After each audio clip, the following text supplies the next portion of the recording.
A retired Marine believed the mountains of Montana were the only place quiet enough to hold his memories, until a winter storm delivered a sick woman and a young German shepherd puppy to his door. She was out of strength, the puppy was barely steady on his legs, and the cold showed no mercy.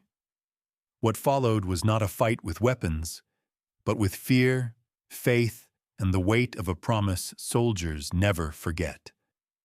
This is a story about second duties, unexpected family, and the quiet miracles that arrive when someone chooses to answer the knock. Before we begin, tell us where you're watching from, and if you believe kindness can still change lives, subscribe now. Winter closed in over the mountains outside Helena, Montana, with steady purpose the way it always did when the season meant to stay.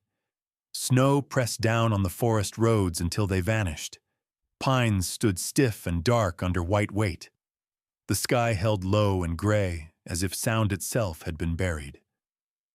In that isolation stood a single cabin of weathered timber, smoke rising thin and patient from its chimney. Jack Miller lived there alone. Jack Miller was 65 years old, recently retired from the United States Marine Corps. Tall and broad, even with age carving its marks into him. His shoulders remained square and disciplined, his spine straight by habit rather than comfort. Years of service had etched deep lines along his angular face. A short, trimmed gray beard framed a hardened jaw. His hands were large and scarred, the skin thick with calluses earned through rifles, tools, and winters that required work simply to survive. His hair was cropped short, more silver than brown now, the same style he had worn since his first enlistment decades ago. Jack did not live on the mountain because he hated people. He lived there because silence did not ask questions. After the war, he had returned to towns filled with noise and sympathy and unspoken expectations. He had failed at explaining what stayed behind when combat ended, the loss of comrades, the weight of responsibility, the memory of commands obeyed instantly and consequences that followed forever. Over time, he learned something difficult. Loneliness was quieter than misunderstanding, so he built the cabin himself with measured care. He learned the land. He learned snow and wind and hunger. He kept military habits in civilian routine. Wake before dawn, inventory supplies, maintain readiness, no wasted motion. That night he sat near the stove, sharpening a knife out of routine more than need. Firelight shaped his features into shadowed relief. Outside, the wind rose fast, driving snow sideways through trees that groaned under the strain. Jack listened carefully. Marines learned to hear what mattered under chaos. At first, the sound blended with the storm. Then it came again. A voice.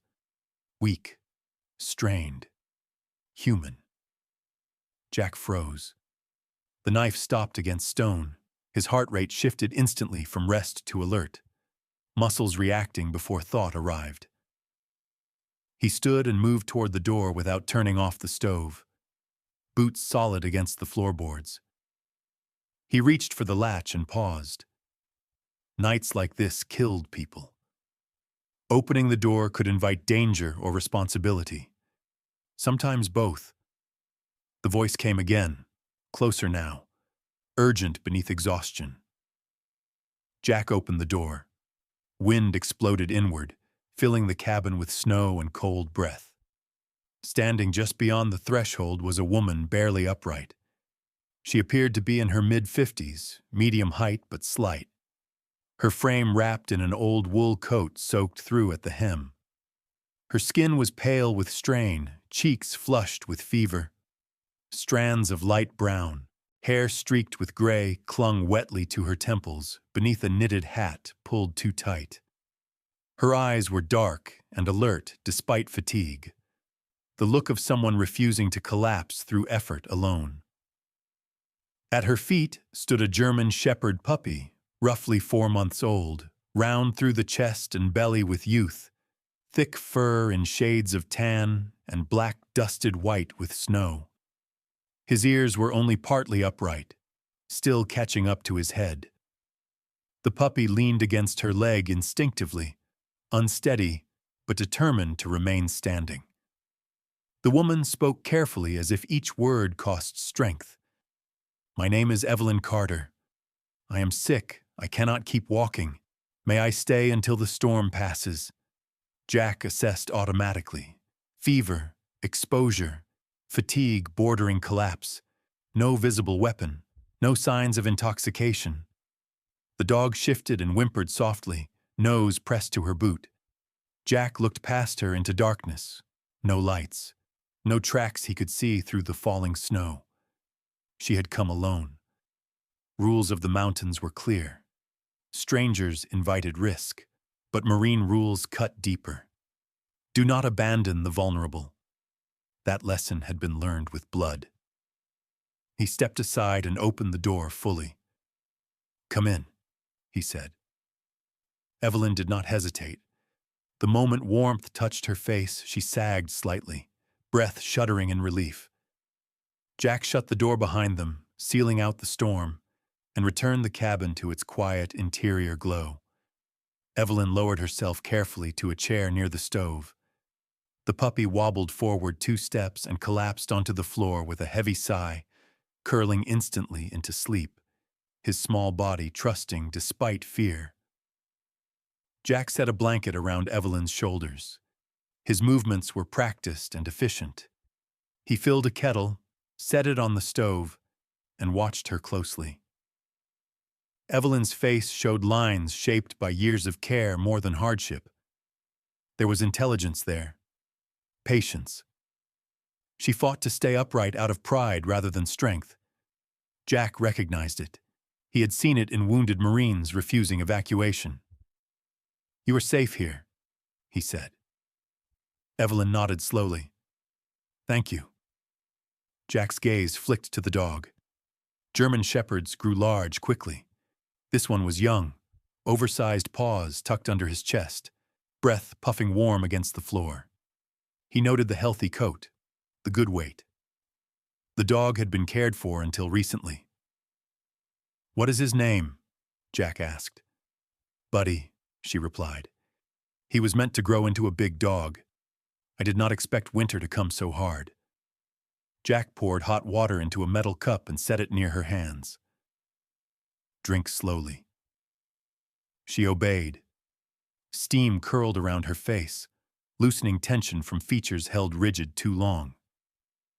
Jack watched with the same focused attention he had once given injured men in darkness thousands of miles away. Control what you can. Ignore what you cannot. As Evelyn drank, Jack's thoughts shifted inward despite himself. This was dangerous territory, involving himself again, taking responsibility beyond solitude. Yet something steadied him. The skills he carried still had purpose. They had not rusted in silence. Outside, the storm howled louder, as if frustrated at losing its prey. Jack fed the stove again and listened. For the first time in months, he was not alone inside his cabin. He felt the weight of that truth settle quietly, not as threat, but as inevitability. One night, he thought. That was all he had offered. But instinct told him this moment would not end so cleanly. The storm did not loosen its grip the following morning. Snow continued to fall in steady layers, thick and patient, sealing the world beyond the cabin into silence. Jack Miller stood at the window at first light, studying the sky the way he once studied terrain maps. The clouds sat low and heavy. This was no passing squall. This was weather that demanded respect. Behind him, Evelyn Carter coughed softly. Jack turned at once. He moved with practiced calm, not hurried but alert. Evelyn lay on the cot beneath a stack of blankets, her face pale and slightly damp with sweat. The fever had not broken. Her breathing remained shallow, irregular when she slept, controlled only by effort when she woke. She tried to sit up when she saw him watching. "You do not need to do that," Jack said. His voice was firm but not unkind. Evelyn managed a faint smile and lay back again. "I am not used to being helpless." Jack nodded once. Neither was he. He checked the kettle, then returned to the stove and stirred the pot of thin soup he had left simmering overnight. Water, salt, dried vegetables. Enough nourishment to support a body without demanding strength it did not have. This was how medics had taught him to keep wounded men alive when supplies were scarce. The habits had never left. As he worked, he kept track of time without looking at a clock. Marines learned to listen to rhythm, breaths, heartbeats, silence between sounds. Buddy stirred at the sound of movement. The German shepherd puppy rose clumsily from his sleeping place near the stove, legs stiff with warmth, ears half lifted and uncertain. He padded over to Evelyn and placed his head gently against her arm. His body was solid and healthy, a pup well cared for despite her circumstances. His dark eyes followed Jack with guarded curiosity but no fear. Jack noticed the dog watched before acting. Not nervous, thoughtful. There was promise there. Evelyn sipped the soup slowly when Jack brought it. Her hands trembled, not from age but exhaustion. With each swallow, she seemed to regain a fraction of strength, though it never stayed long. Afterward, she leaned back and closed her eyes, conserving energy the way someone who had learned hardship knew how to do. Later that day, she spoke more clearly. "I lived in Helena most of my life," she said, "at the library near the river." She paused to breathe. "I loved the quiet there. Cataloging, helping children find books, order comforts me." Jack listened while organizing supplies. He did not face her directly. Listening without staring was something he had learned long ago. It made people speak more freely. "My husband passed 5 years ago," Evelyn continued. "After that, I tried to manage on my own. I thought I could do it. But winter always tells the truth." Jack set a bundle of dried herbs on the table. "I will change these later," he said. "They help with fever if given time." Evelyn nodded. "You speak like someone who has done this before." Jack did not answer right away. He placed more wood into the stove, watching the fire take hold. "I have kept men alive long enough to get help," he said at last. "Not all of them." Evelyn did not press further. The silence that followed was not awkward. It was understanding. The days passed without clear division. Outside, snow continued to erase the world. Inside, time was measured by the tending of fire and body. Jack checked Evelyn's temperature by touch, monitored her breathing, made her drink even when she resisted from fatigue. He spoke little, but his presence remained steady. She learned to trust his quiet authority because it did not need explanation. Buddy adjusted quickly to the routine. He followed Jack when permitted and stayed beside Evelyn when not. He slept lightly, alert to changes in sound, though his youth softened the edge. At night, he positioned himself near the door, not as a guard, but as a habit forming. Jack noticed and said nothing. On the third day, Evelyn seemed briefly stronger. She asked to sit near the fire. Jack helped her move only as much as necessary. Pride mattered even when bodies failed. She studied him from the chair, her gaze thoughtful. "You are not like the stories people tell about mountain men." Jack gave a small shrug. "Stories are easier than truth." "And what is the truth?" she asked. Jack met her eyes then. "People leave because sometimes staying hurts more." Evelyn absorbed that quietly. After a moment, she said, "Buddy was not meant to be alone either. I found him at the shelter shortly before winter, too young to understand change, like many of us." Jack watched the puppy sleeping again, chest rising steady and calm. He understood the weight of that responsibility well. That night the wind increased. The cabin creaked under pressure. At some point, Evelyn's fever spiked. Jack sat beside her through the hours that followed, applying cool cloths, adjusting blankets, coaxing water past trembling lips. Memories surfaced uninvited. Field hospitals. Distant screams muted by exhaustion. Faces he no longer remembered clearly, but still felt when nights grew long. When Evelyn finally slept, stable again if still weak, Jack remained awake. Buddy lay beside his chair, a warm, solid reminder that not all living things disappeared quietly. Jack realized something then, sitting in the low firelight. He had not avoided responsibility by isolating himself. He had only delayed its return. The instinct to protect did not vanish when uniforms were hung away. It waited. And waiting was something Jack Miller understood very well. The storm loosened just enough on the 6th morning to reveal the outline of the valley below, but not enough to make travel safe. Jack Miller stood on the cabin's porch, evaluating the wind, the cloud cover, the texture of snow beneath his boots. Experience told him what optimism never could. Conditions were dangerous, not impossible. Inside, Evelyn Carter slept lightly, her breathing shallow but more regular than days before. The fever lingered. Jack knew this kind well.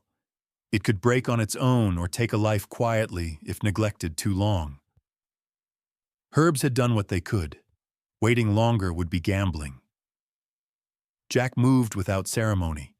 He packed supplies, rationed food, checked the rifle he rarely carried anymore but never failed to maintain. Buddy watched every movement from near the stove, head tilted, tail low but steady. When Jack reached for his coat, the puppy rose instantly and padded forward, ears half raised, ready. "You're not coming," Jack said without harshness. Buddy answered by sitting directly in front of the door. Jack considered the dog. Too young to understand danger, old enough to sense abandonment. The reckoning inside him came quick and quiet. He opened the door. The descent took hours. Snow clung to Jack's beard and lashes, freezing there between breaths. Buddy stayed close, sometimes slipping, sometimes bounding awkwardly forward with misplaced enthusiasm, then pressing against Jack's leg to regain balance. Jack adjusted his pace instinctively. No yelling, no rush. The mountain demanded patience. When the town of Helena finally appeared, subdued beneath winter, heads turned. Jack Miller did not belong to this space anymore. People remembered him vaguely as the man who moved into the mountains and never came back down. He looked older now, harder. His angular face carried a permanent seriousness, shaped by years that did not forgive softness. The short gray beard sharpened his jaw. His eyes remained alert, assessing, though not unkind. A woman stood near the entrance of the general store watching him approach. Her name was Sarah Whitman. She was in her early 40s, tall and slender, with pale skin lightly flushed from cold. Auburn brown hair was pulled into a low, loose ponytail beneath a knitted hat.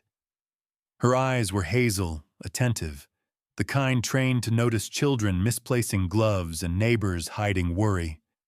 She taught history at the local high school and had learned patience from years of repetition. Sarah noticed the dog first. She stepped aside instinctively, offering space. "That's a young shepherd," she said gently. Jack nodded. "Name's Buddy." He's friendly, she observed as Buddy sat obediently at Jack's side, tail thumping once when Sarah's gloved hand brushed his ear. Not trained yet, but willing.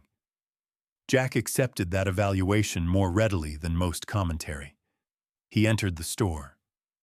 Inside, the clerk behind the counter stiffened slightly. His name was Frank Holwell, late 50s, stocky with thinning, hair and a mustache gone gray. Frank had grown cautious after years of operating a business that survived storms and shortages. He had known Jack before Jack chose isolation. Frank cleared his throat. "Haven't seen you in years." Jack spoke plainly. "I need fever medicine." "For an adult woman. Severe exhaustion." Frank listened without interruption. When Jack finished, Frank reached beneath the counter and assembled what was needed without comment. As he worked, Buddy wandered a short distance, sniffing shelves, then sat near a group of children, waiting with their mother. The children laughed quietly, careful not to startle him, their hands resting on Buddy's thick fur. There was no spectacle, just a shift. Outside, as Jack stepped back onto the street, he noticed an older man struggling to rise after slipping on ice. Without hesitation, Jack moved, offering an arm and grounding the man with practiced stability. The man's name was Robert Hale, 72, retired machinist, heavy-set with trembling knees and pride stronger than bone. "Didn't see the patch there," Robert muttered, embarrassed. Jack answered evenly. "Happens to all of us." Robert looked at him closely then. "You live up on the ridge, don't you? Thought you hated this place." Jack did not correct him. He simply said, "I didn't hate it." That distinction lingered. Before Jack left town, Sarah approached again. She held a small sack, extra bread, dried apples. She gave it without ceremony, just winter things. Jack accepted with a nod. Buddy sat between them, calm, steady. The climb back took longer. Snow fell heavier, testing endurance. At one point, Buddy faltered, whimpering softly. Jack lifted him without hesitation, the puppy warm and solid against his chest, heart beating fast, but strong. It reminded Jack of men he had carried once, younger, braver in ways youth allowed. When the cabin finally came into view, Jack felt something unexpected settle in him. Relief mixed with responsibility. Evelyn was awake when he returned. "You shouldn't have come yourself," she said weakly. Jack set the supplies down carefully. "I got what we need." Buddy trotted over to her side immediately. Evelyn's eyes softened. That night, the medicine was administered slowly, carefully. Jack monitored her reactions, steady as ever. Outside, the storm screamed against the walls. Inside, order held. Jack realized the mountain had not changed him as much as he believed. It had simply held him in reserve. When the worst of winter finally eased its grip, it did so quietly. The snow did not vanish overnight, but the air softened and the wind lost its edge. Mornings came with more light, and evenings no longer carried the same threat. Jack Miller noticed the change long before he allowed himself to trust it.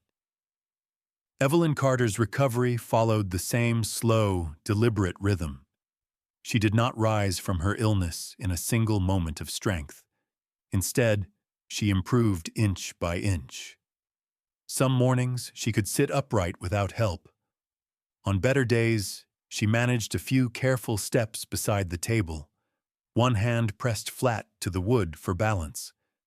Her weight remained slight, and her breath came shorter than it once had, but the fever no longer ruled her body. Jack made no comment on her progress. He adjusted his routines instead. When she grew stronger, he gave her space. When fatigue returned, he stepped back in. This balance felt familiar. like watching for signs in men who had survived the first hours after injury, but still needed time. Buddy adapted in his own way. The German Shepherd puppy had grown in the weeks since the storm first trapped them together. His legs were steadier now. His body leaned toward the long, athletic shape of his breed. His tan and black coat thickened, shedding only when brushed near the fire. His ears rose more often than they fell. He watched Jack constantly, not with fear, but with attention. Jack did not train the dog formally, but discipline had a way of forming around him. Buddy learned the routine of the cabin. He waited before eating. He stayed where he was told. He watched rather than rushed. When Jack chopped wood outside, Buddy sat on the edge of the clearing and did not move until Jack returned. The puppy learned not through commands, but observation. Evelyn noticed it one afternoon as she rested by the window. "He listens to you," she said. Jack shrugged. "Animals understand structure," he replied. "It makes the world smaller."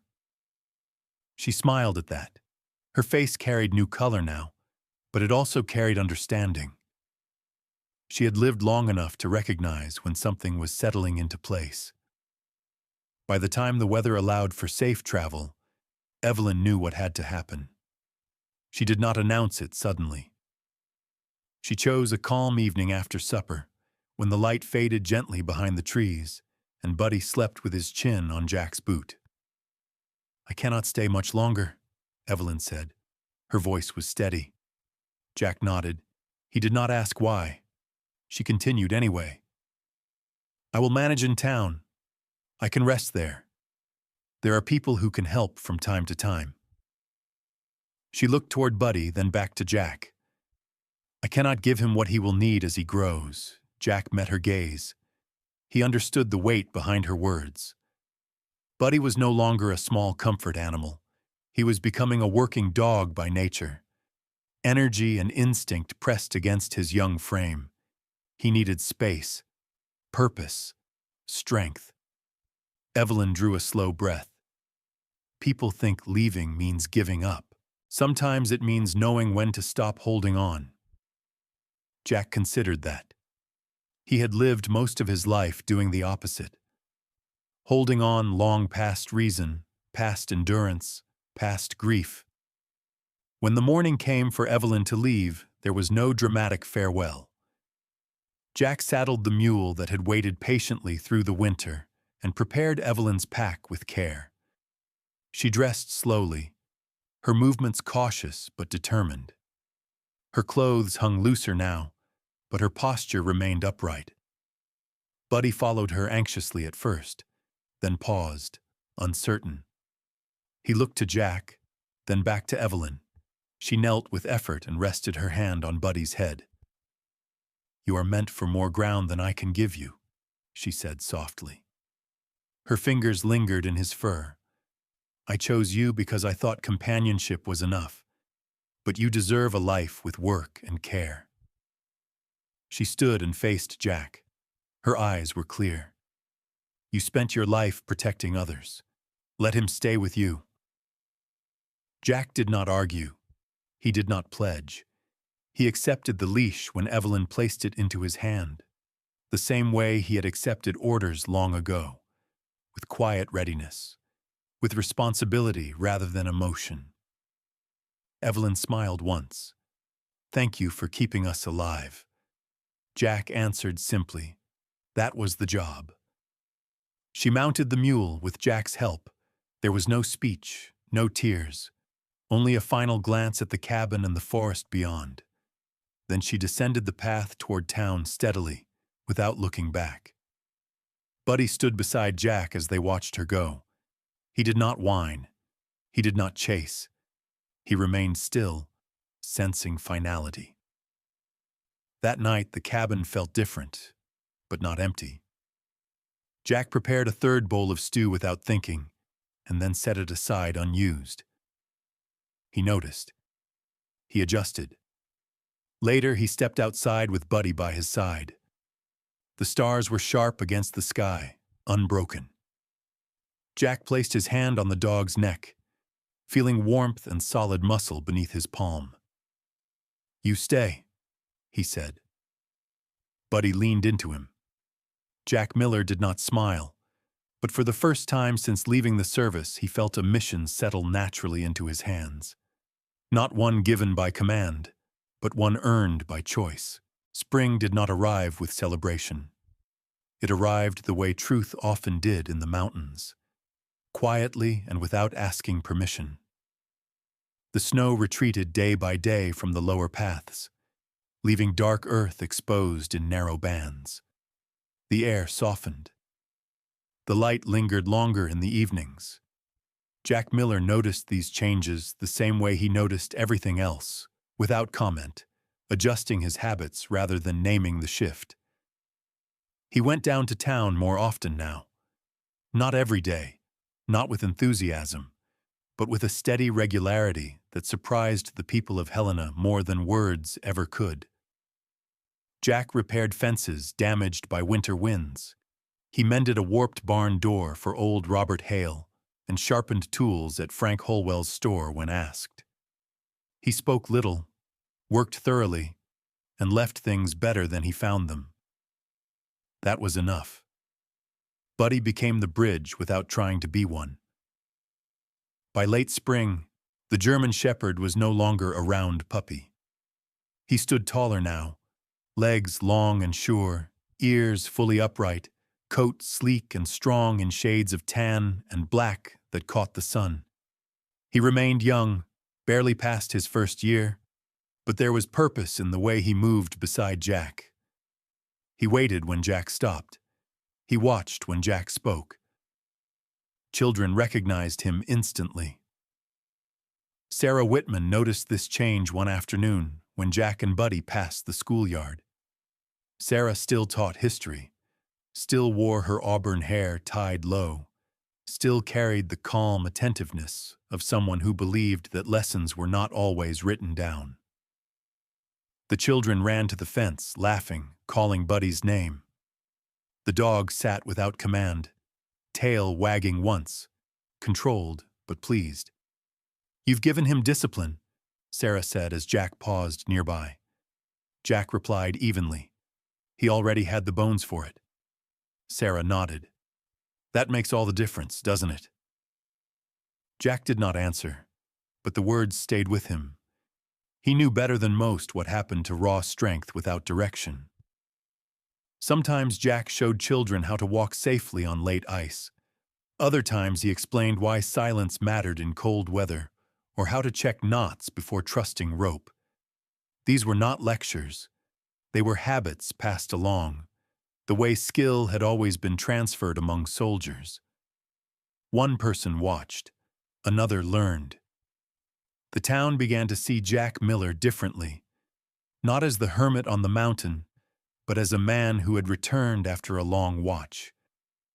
The sign appeared one morning at the base of the trail leading into the hills.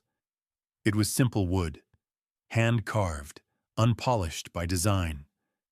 The letters were clear. Second Watch Trail. No signature marked it. Jack stood before it silently, Buddy sitting at his side. He understood the meaning at once. In the military, second watch belonged to those who stayed alert while others rested. It was not glamorous. It was necessary. Someone had seen him for who he was. Jack did not feel pride. He felt recognition. Life found its rhythm after that. Jack remained in the cabin, but no longer hidden. The forest behind him breathed with new growth. The town below moved with seasons instead of fear. Buddy stayed close, chosen not out of rescue, but out of shared purpose. One morning, Jack stood outside the cabin as light filtered through the pines. He rested his hand on Buddy's neck, fingers pressing lightly into firm muscle and warmth. The dog leaned into the touch, solid and present. There were no orders now, no shots, no field reports. There was only watch. And for the first time in many years, Jack Miller did not feel the weight of memory pressing him down. It stood beside him instead, steady and quiet, as the day began. In life, miracles rarely arrive with thunder or fire from the sky. Most of the time, they arrive quietly. Through an open door in a storm. Through the strength to stay when walking away would be easier. Through a single act of mercy offered without expectation of reward. The Bible reminds us of this truth in simple words. I was a stranger, and you took me in. Jack did not see himself as chosen. He did not believe he was doing anything heroic. And yet, through faith lived rather than spoken, a broken man found renewal, a lonely dog found purpose, and a community found its heart again. Perhaps God's miracles are not meant to change the world all at once. Perhaps they are meant to change one life at a time, until quiet goodness spreads further than fear ever could. If this story touched something in your heart, if it reminded you of someone you once helped, or someone who helped you, or if it gave you hope that it is never too late to do what is right, please share this story with someone who might need it today. Tell us in the comments where you are watching from and what this story meant to you. And if you believe that kindness, faith, and second chances still matter, consider subscribing to the channel so you never miss another story like this. May God bless you, protect you, and guide you through whatever season you are walking in now. May He place light where there is weariness, strength where there is doubt, and may peace walk with you today and always.